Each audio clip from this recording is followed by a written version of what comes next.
The world outside is growing quiet, and a story is waiting for you in the stillness.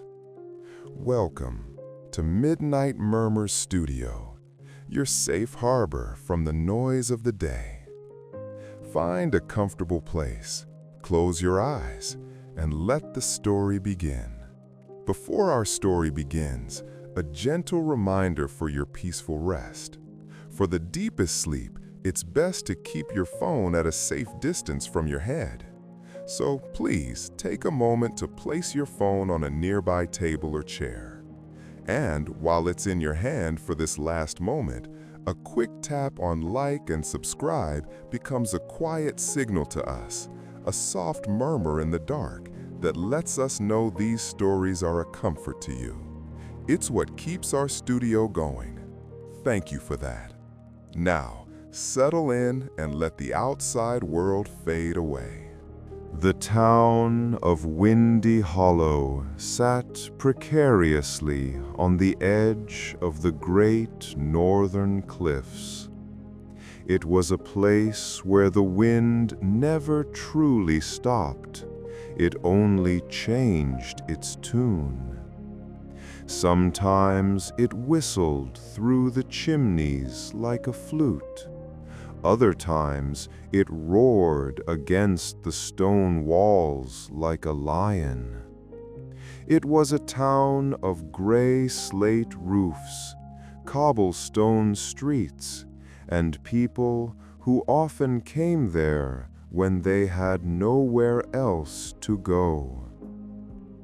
At the very highest point of the town, standing apart from the other houses like a solitary finger pointing at the sky, was the Astronomy Tower. It wasn't a lighthouse, though it overlooked the sea. It was the home of the Atlas.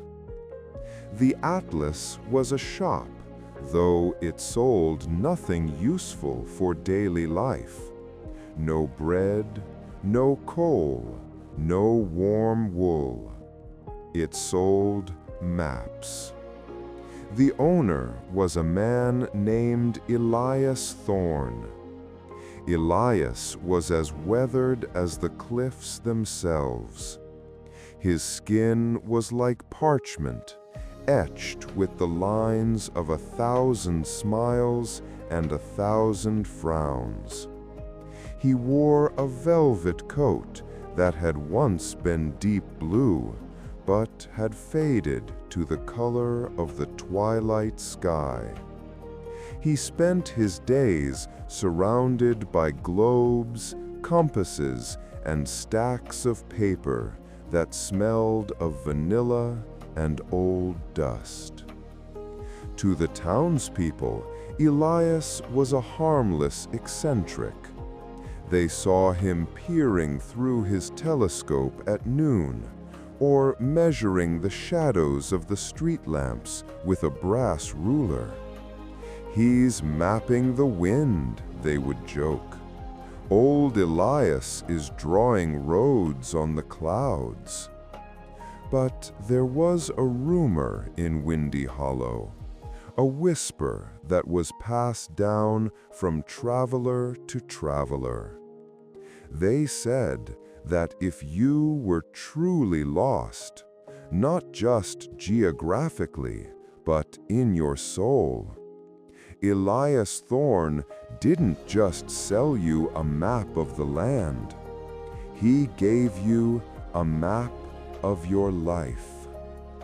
Sophie was the only one who saw the truth, or at least parts of it.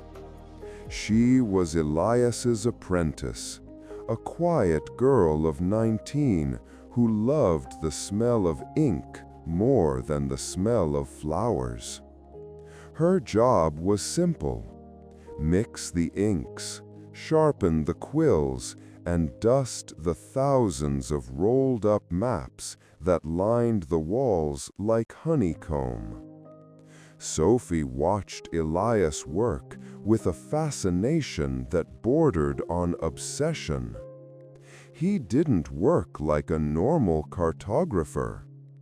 He didn't copy from existing atlases. He would sit at his massive oak desk, dipped his quill into a pot of ink that shimmered with a strange golden hue, and he would wait.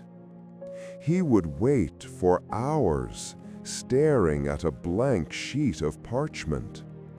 He would listen to the wind. He would touch the paper as if reading Braille. And then, suddenly, his hand would move. Scratch, scratch, swish. He drew coastlines that didn't exist. He drew forests in the middle of deserts. He drew mountains where there should have been oceans.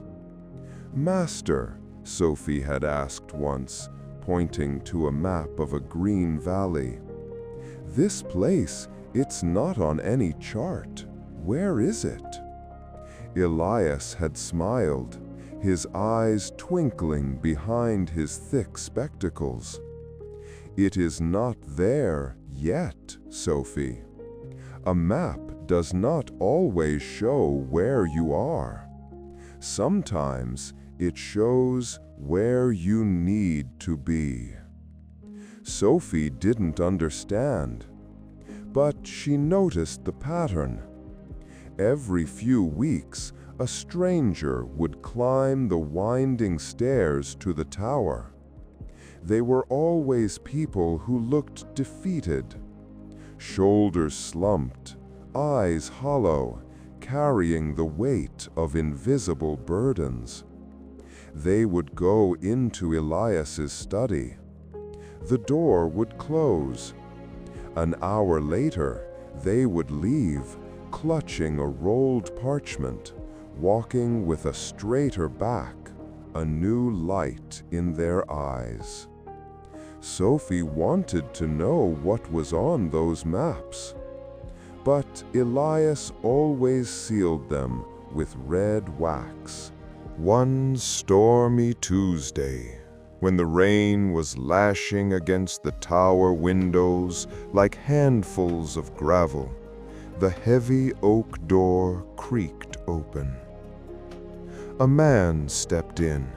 He was soaking wet, his expensive gray suit ruined by the weather. He looked like a man who had run a long way and had finally hit a wall. He was a businessman, perhaps, or a lawyer, someone from the big city who dealt in facts and figures. But right now, he looked like a child who had lost his mother in a crowd. "I was told," the man stammered, dripping water onto the wooden floor. "I was told I could find direction here." Sophie stepped forward. "We have maps of the county, sir, and the coastline." "No," the man said, his voice breaking. "I don't need to find a town. I've lost everything. My business failed. My wife left. I don't know where to go next. I don't know why I'm even here." Elias emerged from the shadows of the back room. He moved silently like a cat. He held a candle in a brass holder, the light illuminating his kind, wrinkled face. "You are here, Mr. Sterling," Elias said softly, "because you have run out of road. And when the road ends, the wilderness begins." The man, Mr. Sterling, looked at Elias with a mix of desperation and skepticism. "Can you help me? Do you have a map for starting over?" Elias nodded slowly. "Come." He led the man into the inner sanctum. Sophie, driven by a curiosity she could no longer control, tiptoed to the door. She didn't enter, but she pressed her ear against the heavy wood. She heard the scratching of a quill. She heard the rustle of paper. And she heard Elias speaking. But he wasn't giving directions. He was asking questions. What did you love when you were 10 years old? When was the last time you felt the sun on your face and didn't check your watch? If you could walk into a painting, which one would it be? The questions were nonsensical to Sophie. What did this have to do with maps? An hour later, the door opened. Mr. Sterling walked out. He was holding a scroll. He looked bewildered, but the desperation in his face had been replaced by a strange, quiet confusion. "Thank you," he whispered to Elias. I will try to follow it." "Do not try," Elias said gently. "Just walk. The path forms under your feet." Mr. Sterling left into the storm. Sophie couldn't take it anymore. She turned to Elias. "Master, you drew him a map, but you didn't leave the room. You don't know where he's going." Elias walked over to his desk and wiping his ink-stained fingers on a rag. "I did not draw him a map of the world, Sophie. The world is already mapped. We have GPS for that." "Then what did you give him?" Elias picked up a blank sheet of parchment.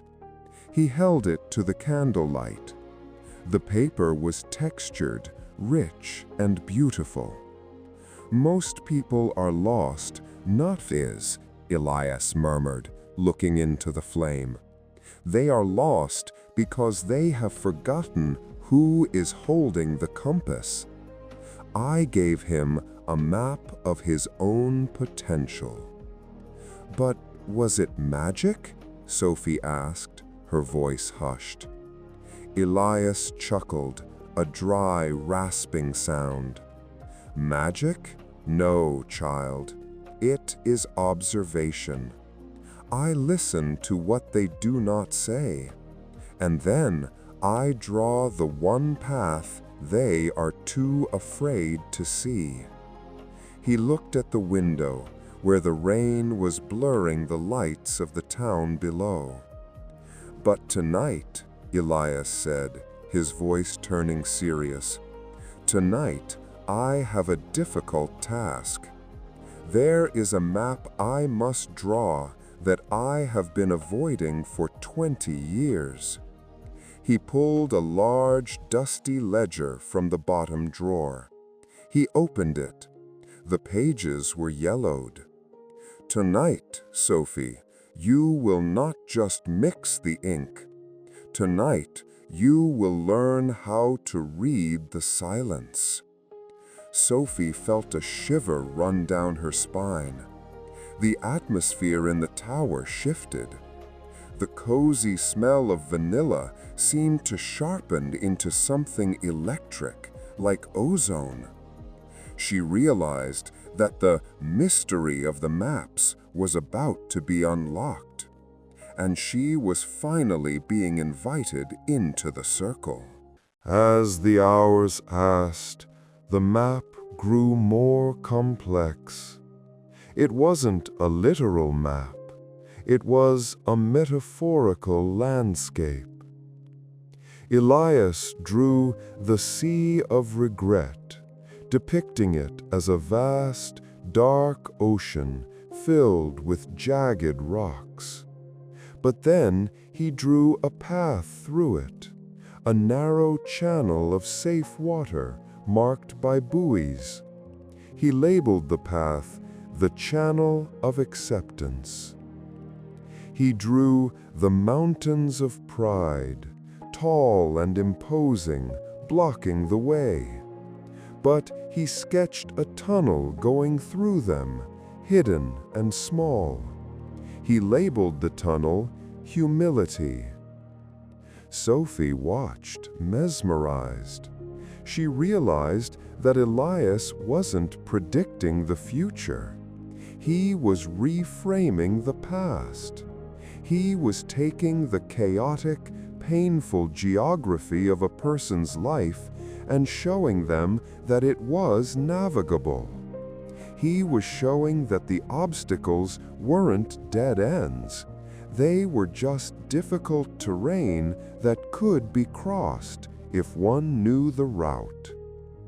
The atmosphere in the tower was thick with magic, not the magic of spells, but the magic of understanding. The fire in the hearth had burned down to glowing embers, casting long, dancing shadows on the walls. The rain outside had turned into a soft, steady drizzle. Pat, pat, pat. Elias's breathing was slow and steady, matching the rhythm of his pen. He was in a flow state, a place of deep peace where time didn't exist. Sophie felt her own eyelids growing heavy, lulled by the scratching of the quill and the warmth of the room. It felt safe here. It felt like every problem in the world could be solved if you just laid it out on a sheet of paper and looked at it from above. Section 4.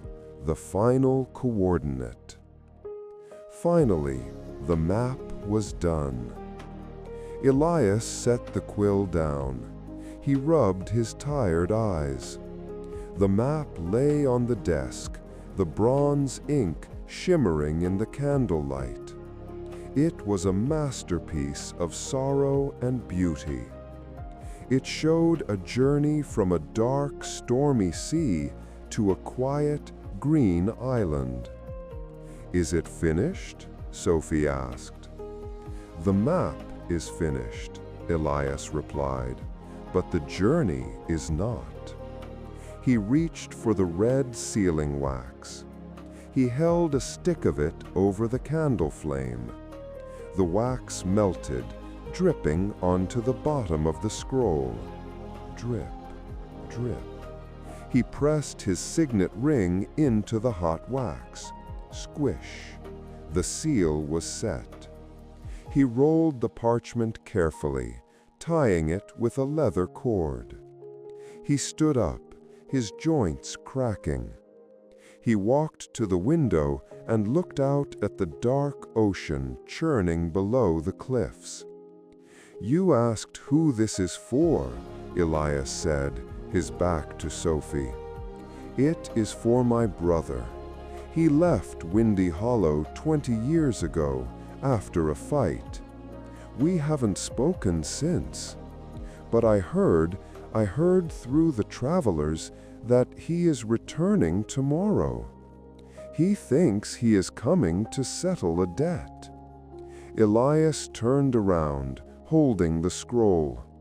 His face was soft, vulnerable. "He doesn't know that I have been drawing this map for him every night in my head. He thinks he is lost. I am going to show him that he was just taking the long way home." Sophie looked at the old mapmaker with tears in her eyes. She finally understood the secret of the tower. The maps weren't about geography. They were love letters disguised as navigation. They were a way of saying, "I see you. I know where you are, and here is the way back to me." "Go to sleep, Sophie," Elias said gently. "Tomorrow the ship arrives, and we must be ready to guide it in." Sophie nodded. She retreated to her small cot in the corner of the library, pulling the wool blanket up to her chin. She closed her eyes, listening to the wind, visualizing the bronze path on the map, drifting into sleep, with the comforting thought that no matter how lost we feel, there is always someone, somewhere, drafting a map to bring us home. The storm had spent its fury during the night. Dawn broke over Windy Hollow, not with a burst of sun, but with a soft, silver fog that rolled off the ocean and blanketed the cliffs. The world was quiet, muffled, as if nature was holding its finger to its lips. Sophie woke to the smell of fresh coffee and the salty tang of the sea air. Elias was already up. He was standing on the balcony of the Astronomy Tower, looking out towards the harbor. He wore his best coat, a deep charcoal wool that made him look solemn and dignified. "He is here," Elias said, without turning around. Sophie looked down. Through the shifting mist, she saw a small merchant ship docking at the wooden pier. A solitary figure disembarked, carrying a battered leather suitcase. Even from this distance, the man's walk was hesitant, heavy. He stopped at the foot of the cliff path, looking up at the tower as if it were a judge waiting to pass sentence. "Shall I go down and meet him?"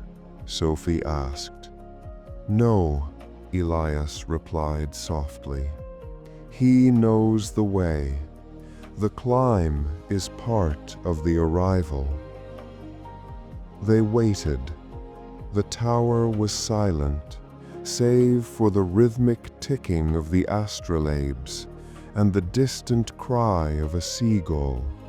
Caw, caw. 20 minutes later, heavy footsteps echoed on the spiral stone stairs. Thud, pause, thud. It was the sound of a man carrying a heavy burden, not just the suitcase, but 20 years of pride and regret. The door creaked open. The man who entered was a younger, sharper version of Elias. His name was Silas. His face was lined with the same wrinkles, but where Elias's eyes held the calm of the stars, Silas's eyes held the turbulence of the sea. He looked tired, bone-tired. He stood in the doorway, dripping slightly from the mist. He didn't speak. He just looked at his brother. "Hello, Silas," Elias said, his voice steady.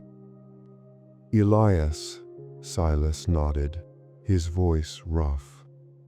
I didn't know if you'd be here." "I am a mapmaker," Elias smiled faintly. "I don't move much." Silas set his suitcase down. He looked around the room, at the globes, the scrolls, the smell of vanilla and old paper. "It hasn't changed," he murmured. "It smells exactly the same as the day I left." "The tower doesn't change," Elias said. "Only the people who climb it." Silas shifted uncomfortably. I I came to settle the account, Elias. The money for the estate. I know I owe you." Elias raised a hand, stopping him. "We do not deal in coin here, brother. You know that."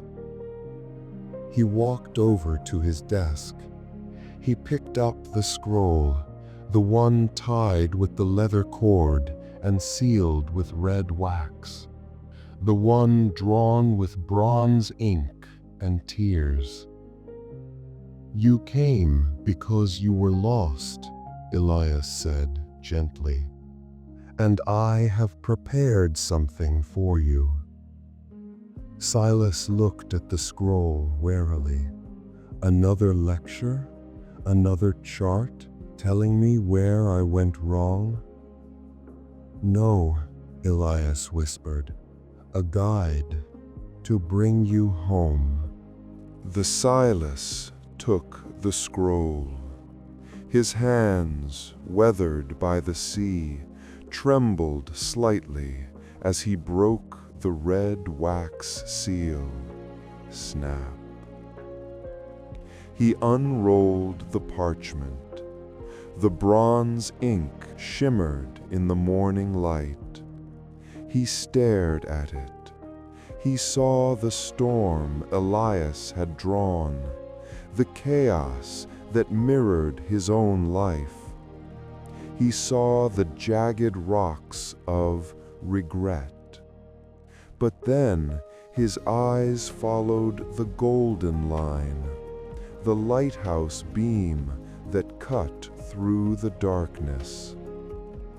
He read the labels, the channel of acceptance, the harbor of forgiveness.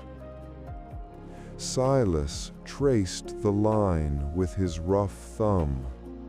He saw that the path didn't go back to the beginning to fix the mistakes. It moved forward, through the wreckage, to a calm, green island labeled simply Brother. Silas looked up, his eyes swimming with unshed tears. You drew a path through the rocks. I thought you would build a wall." "A map-maker's job is to find a way," Elias said, stepping closer. "I could not change the storm you sailed through, Silas, but I could keep the light burning so you could find the shore." The tension that had held Silas's shoulders rigid for 2 decades seemed to snap. He slumped, not in defeat, but in relief. The map wasn't an accusation, it was an invitation. It was proof that he had been watched over, even when he was miles away in the dark. "I'm tired, Elias," Silas whispered, his voice cracking. "I'm so tired of sailing." "Then drop the anchor," Elias said softly, opening his arms. The 2 brothers embraced. It was a clumsy, desperate hug, smelling of wet wool and old dust, but it was solid. In the quiet tower, high above the foggy sea, the gap between them was finally closed.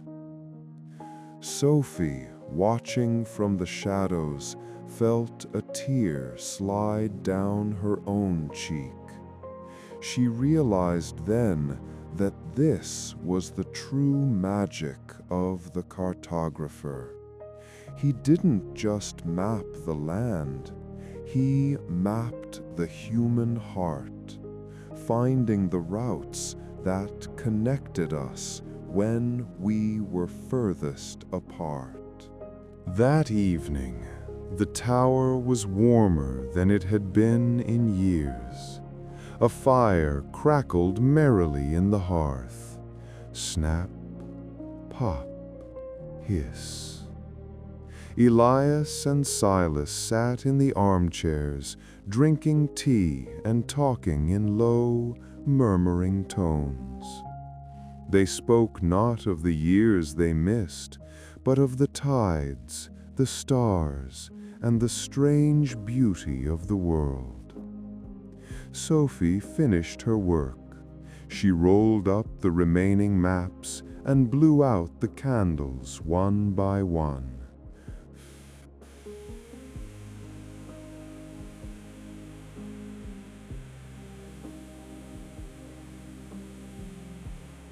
The room grew dim, lit only by the firelight and the glow of the stars through the high windows.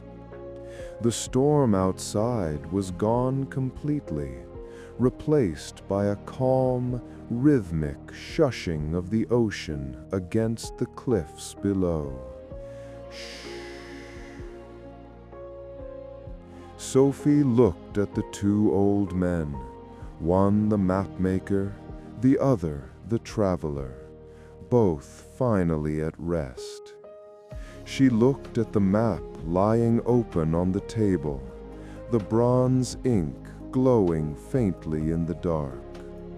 She realized that we are all travelers, sailing through our own private storms. And sometimes all we need is someone to leave a light on, someone to draw a line on a piece of paper and say, "You are here, and you are loved." Sophie climbed into her cot. The sound of the brothers' low voices was a comforting drone. The smell of the ocean and old books wrapped around her. She felt a profound sense of direction. She wasn't lost. She was exactly where she was meant to be. The world turned slowly. The stars wheeled overhead. And in the tower of the Atlas, amidst the maps of everywhere and nowhere, everyone finally fell into a deep, peaceful sleep. And so, our story comes to a gentle close. May your mind be calm, and your dreams be kind. If you're still listening, we'll be waiting for you here again with another story from Midnight Murmurs Studio. Until then, sleep well.